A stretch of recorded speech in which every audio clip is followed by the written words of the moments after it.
the Ilizaro is wonderful for limb lengthening for any etiology. And, my favorite subject is extensive lengthening in achondroplasia.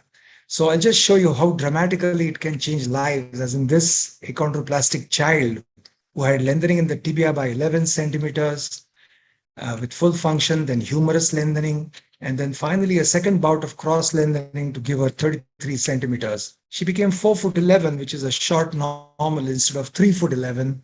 And she also managed to change her life, got married to the person of her dreams, a normal person. As a child, leads a normal life and not as an achondroplastic dwarf.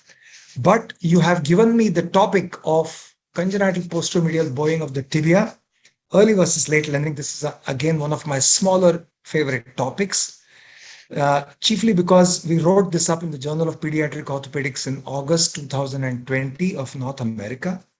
So we compared early versus late lengthening. CPMBT presents as a posterior medial bow. They say the big difference in life is the vector, which is your direction. So if you have an anterolateral bowing, you're going to have a lot of problems like CPT. And if it's a posterior medial apex, it's a benign condition, or so it was believed. Well, it is indeed benign, but the thing is that they can have a lot of shortening, which is not well understood. If you look at the history, Heyman and Herndon first described it in 1949. Then Hoffman and Wenger in 81 said, the deformity reduces at birth, the severe deformity with the foot touching the shin, but the limb length discrepancy increases. So Papas had a classification, and then Dr. Shah and Dr. Joseph wrote up about this, only the deformities. They didn't perform lengthening. And what we found is indeed, as Hoffman and Wenger said, that the deformity gradually reduces over time, but the discrepancy of length increases. And so the role of the surgery is for either deformity correction or length equalization, which is ideally limb lengthening. So what we found is that less than 30 articles are there in the literature with less than 250 cases. Less than 90 lengthenings are described, and only 4 papers describe lengthening more than 10 patients. So ours is so far the largest series with 28 segments in the English-speaking literature. And what we found is that the leg length discrepancy at maturity in this disease, which was believed to be only 4 to 7 centimeters, can actually grow as much as 9.7 as in our series when measured by the multiplier method, or Gordon from Washington University, St. Louis found even as much as 14 centimeters. So therefore, we decided to look at our experience, and we found that it's best to lengthen early. Why lengthen early? Because many of these children can have a severe leg length discrepancy at maturity, which is LLDM.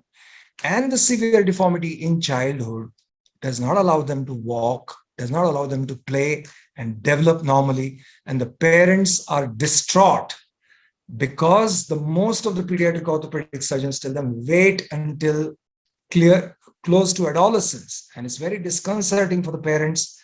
And Nimela, in an article in JPO American, wrote that there's a lot of parental anxiety and suffering on watching these kids. So we have been lengthening since the year 1998 in this condition, and we aim to compare early versus late.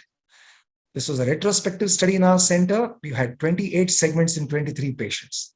They neatly fell into 2 groups, younger than 5 and older than 5 years of age. And in the younger children, we had the osteotomy at the apex of the deformity in 11 and at the metaphysis in 3. And in the older children, we had Ilizaro, we had double level, we had TSF, and we also had lengthening over nails when they came to us after maturity. So the preoperative parameters we studied were the coronal and sagittal plane deformities, the percentage leg length discrepancy, and the leg length discrepancy at maturity. We found postoperatively, we studied the amount of lengthening we performed, the percentage lengthening, and the residual deformity. We calculated the external fixation duration in days and external fixation index in days per centimeter. And we, computed our complications by the Lascombes triple contract criteria, which are rather stringent and consider the length gain, duration, and sequelae. What we found is that the younger children had a leg length discrepancy at maturity of at least 7.2, and we gave them a length of about 3.4 centimeters average. So just a moment, please. Yeah, and in older children, the lengthening was similar at 4.1, but the length discrepancy at maturity in the older kids was only 5. In group A, we had only 100, it's about 4 months of fixator time. That's about a month per centimeter. But in the older children, it went up to as much as 7 months with almost 2 months, 50 days per centimeter, even though the amount of lengthening was the same. So in the older children, these are our statistics, and the older kids, it's much longer. And you see what it does is that in the older children, when you treat them at around 10 years or 12 years or 14 years, and they are in school and they miss out on school because they can't make it to school. They're obstinate, they are obese, they're not well coordinated because of the long-standing deformity and the shortening.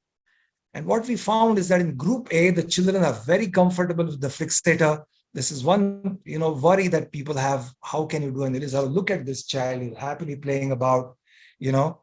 So that's the reason. So we looked at complications. We had fibular non-union. We had mild residual deformities, some migration of the distal and proximal fibulae, poor regenerative. One young child who was given steroids, and mild problems like these. But according to the Lascombe's triple contract criteria, it was fulfilled in 11 of the 14 in the younger group, whereas only 3 of the 14 in the older group fulfilled it. We did prevent growth inhibition from early lengthening by following the recommendations of Journow as well as Saleh, who have written that the maximum lengthening you should go for is about 30% and no more than 2 lengthenings in before skeletal maturity. And we have adhered to these principles in most of them. So, this is what we found. This child had 5 centimeters when he came to us. He was told to wait until 12. The parents were distraught. He had these deformities, and we went on to perform a lengthening in which the child easily tolerated.